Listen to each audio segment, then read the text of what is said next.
Hi, I'm going to read this story called The Three Little Pigs. Once upon a time, an old sow sent her three little pigs out into the world to seek their fortune. Now be sure to write, she said, and remember that I love you. The first little pig met a man with a load of straw. I know, said the little pig. I'll buy your straw and build a house. That's not a good idea, said the man. Mind your own business, thank you, said the little pig. And he bought the straw and set about building a house. It took him no time at all. Very soon, a lean and hungry wolf happened by. Pig was just about his favorite food in the world, so he knocked on the door and said, little pig, let me come in." To which the little pig replied, no, no, no, not by the hair of my chinny chin chin." This annoyed the wolf to no end, and he said, then I'll huff and I'll puff and I'll blow your house in. Go right ahead, said the little pig.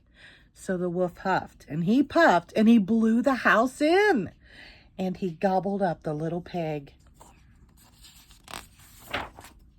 The second little pig met a man with a load of sticks. I got it, said the little pig. I'll buy those sticks and build a house. I'd think twice about that, said the little man. Oh, pooh, said the little pig. What would you know? And he bought the sticks and went to work building a house. Very pretty, he said. No sooner had the little pig settled into his pretty house than the wolf happened by. He was still hungry, and he said, little pig, let me come in. To which the little pig replied, no, no, no, not by the hair of my chinny chin chin.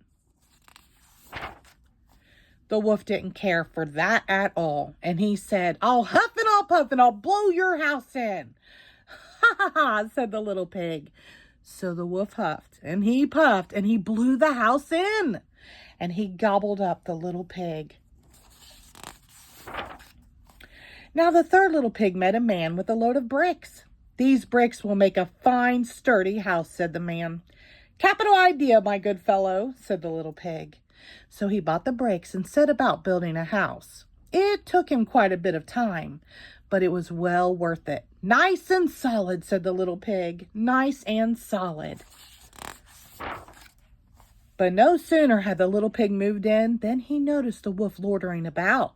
And the wolf, who was still hungry, said, little pig, let me come in. To which the little pig replied, no, no, no, not by the hair of my chinny chin chin.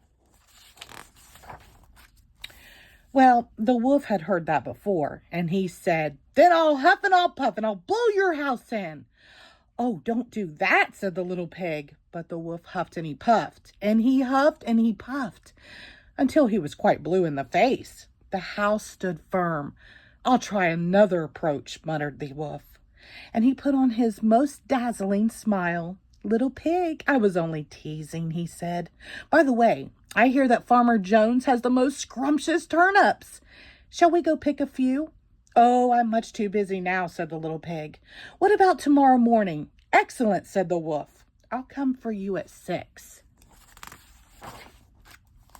The next morning, the little pig got up at 5, hurried off to Farmer Jones' turnip field, picked a basket full of scrumptious turnips, and dashed back home. When the wolf arrived at 6, the turnips were already boiling in the pot. Sorry, I couldn't wait, said the little pig. The wolf tried not to show his displeasure. No harm done, he said. By the way, there is a lovely apple tree down in Merry Meadow.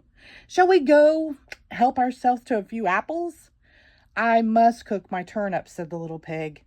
Let's meet there tomorrow morning. Splendid, said the wolf. Shall we say at 5? The next morning, the little pig was up at 4 and went off for the apples. It took longer than he expected to reach Merry Meadow. And while busy gathering apples in the highest tree, he saw the wolf approaching. Do try one of these, he called down, throwing an apple as far as he could.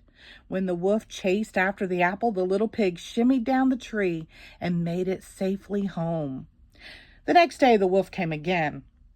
Really, he was quite put out. There's a fair today on Hog Hill, he said. Would you care to go? Why don't we meet there, said the little pig. Would 3 o'clock suit you? Colossal, said the wolf. 3 it is, just to make sure he would be there at 2. At 1 in the afternoon, the little pig went to the fair and had a fine time, so fine that he lost track of the hour. Suddenly, out of the corner of his eye, he saw the wolf climbing up the hill.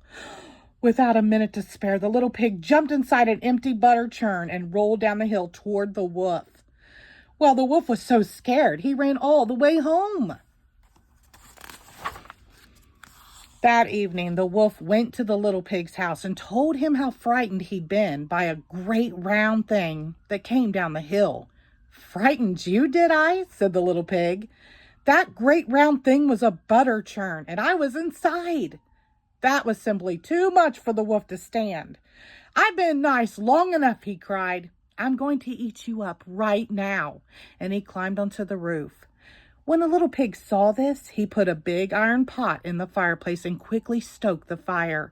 "Here I come," cried the wolf. "Dinner time." "You can say that again," said the little pig, and he cooked the mean old wolf and gobbled him up. The end. Thank you.